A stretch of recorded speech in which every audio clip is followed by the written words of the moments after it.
മലബാർ സ്വതന്ത്ര സുറിയാനി സഭയിൽ നീണ്ട ഇടവേളയ്ക്ക് ശേഷം 40 ദിവസത്തെ വ്രതാനുഷ്ഠാനങ്ങളോടെ വിശുദ്ധ സൈത്ത് കൂദാശ നടന്നു.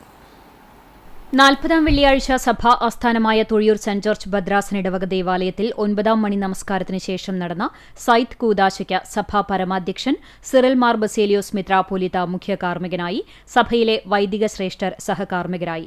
മെത്രാപ്പോലിത്തയും വൈദികരും ഷെമ്മാശന്മാരും സഭാ ഭാരവാഹികളും ഇടവക ഭാരവാഹികളും പങ്കെടുത്ത ഘോഷയാത്രയോടെ ആരംഭിച്ച ശുശ്രൂഷകൾ വൈകിട്ട് 5-ഓടെ സമാപിച്ചു. ശുശ്രൂഷ മധ്യേ വിശുദ്ധ മാമോദീസയ്ക്ക് ഉപയോഗിക്കുന്ന സൈത്തും തൈലാഭിഷേക സൈത്തും കൂദാശ ചെയ്തു. ശുശ്രൂഷയ്ക്ക് ശേഷം വിശ്വാസികളുടെ നെറ്റിയിൽ മെത്രാപ്പോലിത്ത സൈത്ത് മുദ്രകുത്തി നൽകി.